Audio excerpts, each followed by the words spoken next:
Hey everyone! Today, we're going to talk about hobbies in Spanish. This is a great way to kick off conversations and practice your present tense. We'll focus on the verb hacer, which means to do or to make, and how to use it to share what you love to do.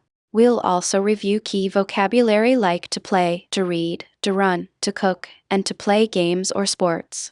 Let's jump in. Ciao everyone! Welcome back. Let's quickly refresh our memories. We've learned Casa, means house, camera, is room, cocina, is kitchen, and giardino, is garden. Remember, elegante, means elegant, svegliarsi, is to wake up, desayunar, is to have breakfast, and trabajar. is to work. Today, we'll be building on all of these words as we talk about daily routines. La mia casa è grande. La mia casa è grande. Ho una camera da letto. Ho una camera da letto. Hola, mi hobby es leer libros. Hola, mi hobby es leer libros. Awesome, Emily said, Hola, mi hobby es leer libros. which means hi, my hobby is reading books. Check out the phrase my hobby is. This is a super common and useful way to introduce your hobbies. The verb is the third person singular form of the verb ser, meaning to be. We use ser when talking about hobbies. And don't forget, the H is soft, make sure it's not a strong H sound like in English. ¿Tienes algún hobby? ¿Tienes algún hobby? James asked, ¿Tienes algún hobby? which means do you have any hobbies? The key here is the verb tener, which means to have. Notice the question mark at the end, it's essential in Spanish.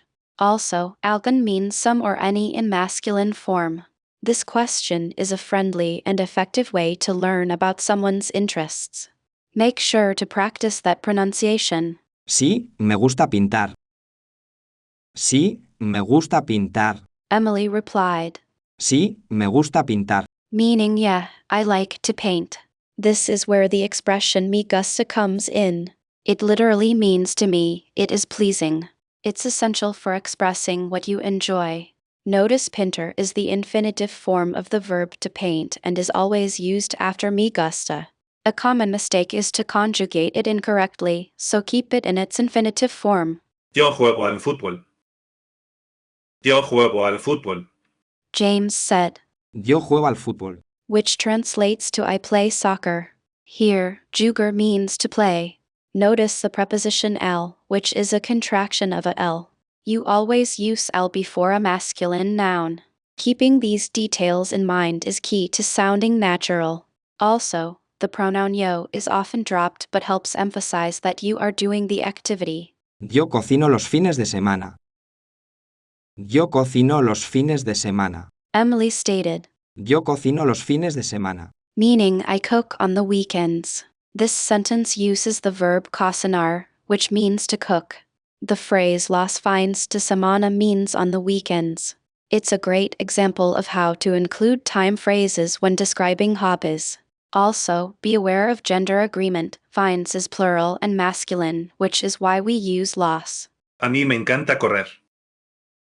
A mí me encanta correr. James expressed, A mí me encanta correr. which translates to I love to run. Encanter means to enchant or to love and shows a stronger liking than gustar. Notice a me. This emphasizes that you love the activity. This construction makes your enthusiasm really clear. It's a great way to show your passion. Yo también hago yoga. Yo también hago yoga. Emily used, Yo también hago yoga. meaning I also do yoga. This sentence highlights the verb hacer, which we've talked about. Remember its irregular conjugation. Also, también means also or to. Using these helps show that you share a hobby with someone. Just make sure to conjugate hacer correctly, it's a common mistake. ¿Qué haces en tu tiempo libre? ¿Qué haces en tu tiempo libre? James asked, ¿Qué haces en tu tiempo libre? meaning what do you do in your free time? Notice the question mark at the start, super important in Spanish. Tiempo libre means free time. This question is great for starting a conversation about hobbies and interests, so remember to practice it. Disfruto de escuchar música. Disfruto de escuchar música. Emily said, Disfruto de escuchar música. which translates to I enjoy listening to music. Disfrutar de expresses a stronger enjoyment than gustar. Don't forget the preposition de after disfrutar. The verb escuchar means to listen. Using stronger verbs like disfrutar can really enhance your Spanish. Mi hobby es tocar la guitarra. Mi hobby es tocar la guitarra. James said, Mi hobby es tocar la guitarra. which reinforces my hobby is playing the guitar. We've seen this phrase a few times. Familiarity helps with fluency. Remember, sir is always used with my hobby is. Also, practice the Spanish R in guitarra, it can be tricky. So, today we learned how to talk about hobbies in Spanish. We covered the verb hacer, learned key vocabulary like to play, to read, and to cook, and practiced expressing likes and dislikes using me gusta and me encanta. Remember to keep an eye on verb conjugations and gender agreement. Keep practicing, and you'll be chatting about your hobbies like a native. Adiós. Adiós. ¡Hasta luego! ¡Hasta luego! Yo suono la chitarra. Yo suono la chitarra. Amo leggere libri. Amo leggere libri. Mi piace correr en el parco. Mi piace correr en el parco. Cucino piatti italiani. Cucino piatti italiani. Gioco a calcio il sabato. Gioco a calcio il sabato. Today, we'll be tackling reflexive verbs. These are verbs where the action reflects back on the subject. To form them, we add reflexive pronouns me, t, c, nos, os, c before the verb. For instance, I wash myself becomes me lavo. Understanding this is essential for expressing many everyday actions. Me levanto a las 7. Me levanto a las 7. It's vital to use the correct reflexive pronoun based on who's performing the action. For example, if you're talking about yourself, you use me. If you're referring to you informal, it's t. Common mistake, forgetting the pronoun or using the wrong one. Practice is key to mastering this. Me ducho por la mañana. Me ducho por la mañana. Some reflexive verbs are also stem-changing verbs. This means the verb's stem changes depending on conjugation. For example, dormir to sleep changes to duomo I sleep. Recognizing these changes is essential for correct conjugation and sentence formation. Don't be intimidated, it just takes a little practice. Me visto rápidamente. Me visto rápidamente. Reflexive verbs are incredibly useful for describing daily habits and routines. Combine them with adverbs of frequency sempre, a veces, nunca to provide a more complete picture of your typical day. Consider, how do you use reflexive verbs to describe your daily life? Me acuesto tarde los fines de semana. Me acuesto tarde los fines de semana. While many reflexive verbs follow standard conjugation patterns, some are irregular. This means their forms don't align with typical rules. Be sure to learn these irregularities as they appear frequently. Don't panic. Lists of irregular verbs are readily available online to assist you in your studies. Me maquillo antes de salir. Me maquillo antes de salir. The pronoun si is used in reflexive constructions with multiple people or in impersonal sentences. For example, nos si lavamos las manos, we wash our hands, or si dice quid is said that mastering si adds complexity and nuance to your Spanish. Se preparan para la fiesta. Se preparan para la fiesta. You often use reflexive verbs in combination with other verbs to form more complex expressions.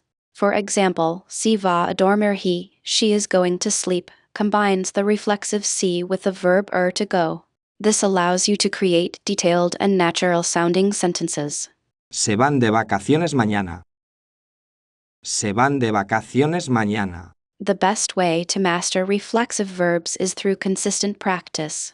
Try writing about your daily routine, describing your habits, or even creating short dialogues using reflexive constructions.